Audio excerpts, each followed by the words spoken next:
ఎక్కడ చూసినా కల్కి అండ్ ప్రభాస్ ఇదే వినిపిస్తుంది. ఎంత హైప్ క్రియేట్ అయిందో అంతకు మించి మూవీ బాగుందని చెప్పాలి. ఇప్పటి వరకు చాలా మంది ఆల్రెడీ చూసేస్తుంటారు. బట్ ఇంకా ఎవరైనా చూడకపోతే డోంట్ మిస్ ఇట్.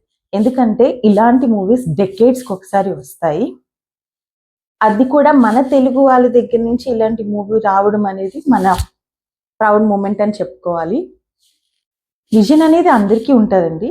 కానీ ఆ విజన్ని ఎలా చూపించారు అంటే నాగశ్విన్ గారు ఆయన అనుకున్న విజన్ని మనకు కూడా క్లియర్గా ఈ పిక్చర్లో చూపించారు. మనం అసలు కూడా ఊహించలేము. ఎందుకంటే కల్కి స్టోరీ మీకు కూడా తెలిసే ఉండుంటుంది ఆల్రెడీ. తెలియకపోతే ఒక బ్రీఫ్ ఏంటంటే ఒక అవతార్ గాడ్ వస్తున్నారు. దీపికా పదుకోన్ ప్రెగ్నెంట్ ఉంటుంది అనమాట. తన వూమ్లోని గాడ్ ఉంటారు. దాన్ని ప్రొటెక్ట్ చేయడానికి అశ్వత్థామ అంటే అమితాబ్ బచ్చన్ ప్లే చేసే రోల్ ఆయన ఫైట్ చేస్తూ ఉంటారు. అండ్ బౌంటీ హంటర్ కింద ప్రభాస్ ఆయన ఈ దీపికా పదుకోన్ని విలన్ కి చెప్పాలి. విలన్ ఎవరంటే కమల్ హాసన్. సో ఇది స్టోరీ లైన్. కానీ ఫ్యూచర్ని ఎలా డిపిక్ట్ చేశారంటే మనకి అలా కూడా ఊహించలేము. అంటే ఫ్యూచర్లో కాశీలోని ఇలాగా టెంపుల్స్ బ్రేక్ అయిపోయి ఉండి ఒక ఏమంటారు కాంప్లెక్స్ ఉంటుంది, ఇలా వేరే మనుషులు ఉంటారు యూనిట్స్ అని. ఇదన్నీ మనం అసలు మన థాట్ ప్రాసెస్ కూడా ఉండదేమో.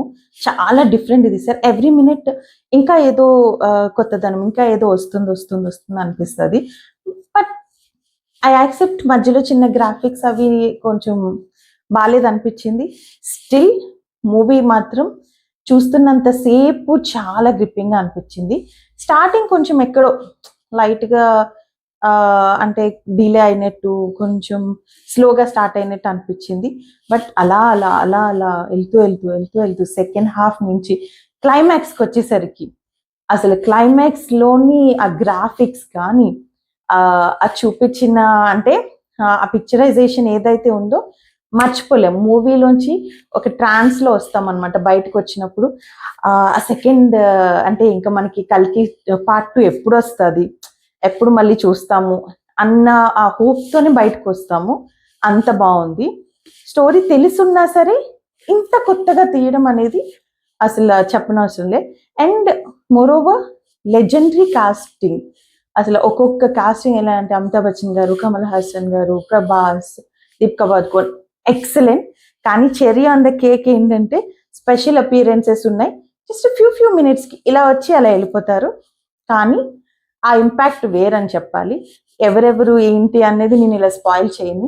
మీరు మూవీ వెళ్ళి చూస్తేనే మీకు తెలుస్తుంది. ఇంకా ప్రభాస్ గారి రోల్ అంటారా అంటే ఆయన ఎంత చూసినా సరే చూడాలనిపిస్తూ ఉంటుంది. స్టార్టింగ్ స్లోగా స్టార్ట్ అవుతుంది. మధ్యలోని అమితాబ్ బచ్చన్కి ఆయనకి మధ్యన అయిన ఫైట్లో అమితాబ్ బచ్చన్ని స్ట్రాంగ్గా చూపించారు. ఎందుకంటే అశ్వత్థామని స్ట్రాంగ్ చూపించారు. బట్ ఆ సెకండ్ హాఫ్ అంటే ఇంకా ఆల్మోస్ట్ క్లైమాక్స్ దగ్గరలో ప్రభాస్ని చూపించారండి. అందుకని కల్కి 2 గురించి ఇంకా ఎంతూసియాజం పెరిగిపోయింది. అంటే నెక్స్ట్ పార్ట్లోని ప్రభాస్ని ఎలా చూపిస్తారు, ఎందుకంటే డెఫినెట్గా నెక్స్ట్ పార్ట్ అంతా ప్రభాస్ గారే ఉంటారు. అంత బాగుంది. ఎక్కడ నాకైతే మాత్రం ప్రభాస్ గారిని చూస్తూనే ఉన్నాను ఫస్ట్ నుంచి. నాకు ఆయన చూసినట్టే ఎక్కువ అనిపించింది. రోల్ అయితే ఎక్కడ తగ్గలేదు. ఇంకా దిశా పటాని హీరోయిన్ అన్నారు కానీ ఆవిడకి పెద్ద రోల్ లేదు. ఇంక స్పెషల్ అపియరెన్సెస్ వచ్చిన చిన్న రోల్లో కూడా చాలా బాగుంది.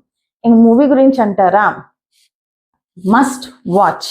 డెఫినెట్గా ఫ్యామిలీతో వెళ్ళి చూడాల్సిన మూవీ. నాకైతే మాత్రం సూపర్బ్ అంటే సూపర్బ్గా నచ్చింది. మన ప్రభాస్ ఫ్యాన్స్కి అయితే ఇంకా చెప్పనవసరం లేదు. ఒక డ్రీమ్ ప్రాజెక్ట్ అనే చెప్పాలి. డెఫినెట్గా మూవీ చూడండి. ఇప్పుడు వరకు ఎవరైనా నా ఛానల్ సబ్స్క్రైబ్ చేసుకోకపోతే please subscribe, like and share. కమెంట్స్లో మీకు ఎలా ఈ మూవీ నచ్చింది, ఇంకా మీకు ఏ పాయింట్స్ బాగా నచ్చాయి, ఏవి నచ్చలేదా, ఇవన్నీ నా కమెంట్స్లో చెప్పండి. I'll be waiting for your comments. By by, take care.